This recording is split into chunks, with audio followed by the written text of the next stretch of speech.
Do you remember when vegetarianism was considered the perfect middle ground? A way to avoid meat for ethical reasons, while still enjoying dairy, eggs, and other animal products for nutrition. It was the go-to choice for those wanting to eat healthier, be more sustainable, and reduce animal harm without going to the extremes. But in today's food culture, vegetarianism seems to be slipping into the shadows, overshadowed by two polarizing diets: carnivore and veganism. It's almost as if vegetarianism has become the forgotten diet, squeezed out in a battle for dietary supremacy. So, what's happening, and why is vegetarianism losing its spotlight? Over the past decade, veganism and carnivore diets have surged in popularity. Veganism, with its total rejection of animal products, has grown into a powerful movement fueled by ethics, environmental concerns, and a booming market of plant-based food products. On the other end, the carnivore diet has gained traction as a direct response to veganism and processed foods, with advocates claiming that it's the ultimate solution for health and sustainability, focusing on nothing but animal products. In this tug-of-war between two extreme diets, vegetarianism, once considered a balanced, approachable option, seems to be falling by the wayside.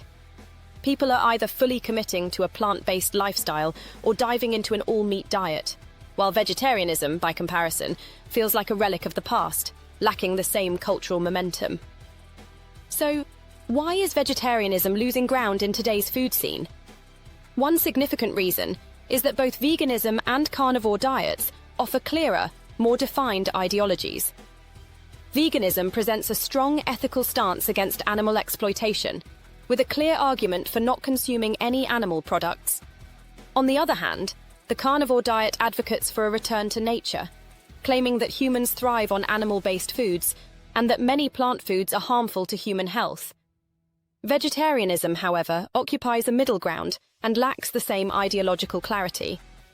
It's not extreme enough to satisfy those motivated by ethical reasons to become vegan, yet it's too restrictive for those who appreciate the health benefits of animal products but want to avoid meat.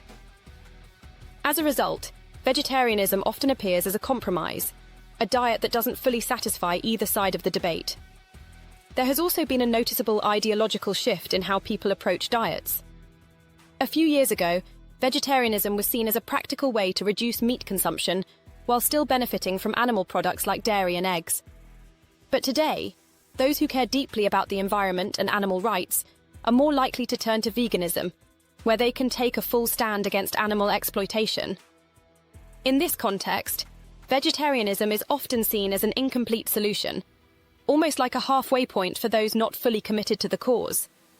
On the other hand, for people who reject plant-based diets for health reasons or ideological differences, the carnivore diet offers an all-in approach.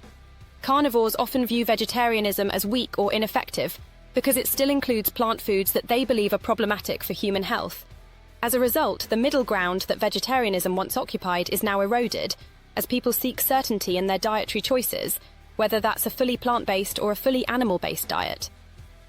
From a health perspective, vegetarianism is also facing criticism. While it's not as nutritionally restrictive as veganism, many low-carb and carnivore advocates point out that vegetarian diets can still lack essential nutrients like B12, iron, and high-quality fats that are abundant in meat. Additionally, the heavy reliance on grains and legumes in vegetarian diets raises concerns about carbohydrate intake, which can lead to blood sugar issues, especially in comparison to low-carb, high-fat diets like carnivore or keto. For vegans, the presence of dairy and eggs in vegetarian diets is often viewed as unnecessary or unhealthy. This leaves vegetarians stuck in a kind of no man's land, too restrictive for those seeking to fully eliminate animal products, but not offering the perceived health benefits of animal-based diets.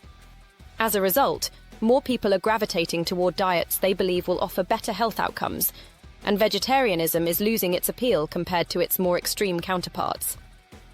The cultural shift is another factor in vegetarianism's decline.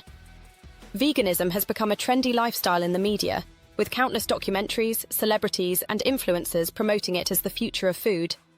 On the other hand, the carnivore movement, though less mainstream, has gained traction through online communities and YouTube, where ex-vegans and health enthusiasts share their experiences of thriving on a meat-based diet.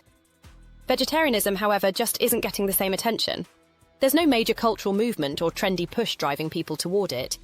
It feels, in a way, outdated, something popular in the 90s and early 2000s, but now eclipsed by more radical approaches to diet. So, what's left for vegetarianism? It seems to be slipping into a niche category, with fewer people choosing this middle ground diet. Those who remain vegetarian are often doing so for personal or practical reasons, but they don't have the same level of ideological fervour that drives both vegans and carnivores. Vegetarianism still appeals to those who want to reduce their environmental impact without completely giving up animal products, or for those in the process of transitioning between diets. But as more people gravitate toward the stronger, more defined narratives of veganism or carnivore, vegetarianism is likely to remain a smaller, less influential dietary choice. While it may be overshadowed by its more extreme counterparts, vegetarianism isn't going anywhere. It still offers a balanced approach for those who want to avoid meat, but aren't ready to fully embrace veganism. However, without a clearer ideological or health-driven message, it's unlikely to regain the cultural prominence it once had. The future of diets is being shaped by more extreme views, and in the battle between carnivore and vegan, it's clear that vegetarianism has taken a back seat. Whether it can make a comeback or continue as a niche lifestyle remains to be seen, but for now, the middle ground seems to be shrinking. In conclusion, if you've been stuck between two extremes, veganism and carnivore, vegetarianism might be a balanced middle path that offers the best of both worlds for those who prefer moderation. However, with the rise of strong ideological movements on both ends, vegetarianism may continue to fade into the background. Are you ready to explore what works for you, or are you willing to stick with the mainstream trends? Whatever your choice may be, remember that dietary decisions are deeply personal, and finding the right path for your health and values is key. So, what's your choice? Will you continue to embrace the middle ground, or do you feel pulled in one direction or the other? Let us know in the comments, and remember to subscribe for more insights on health, food, and sustainability.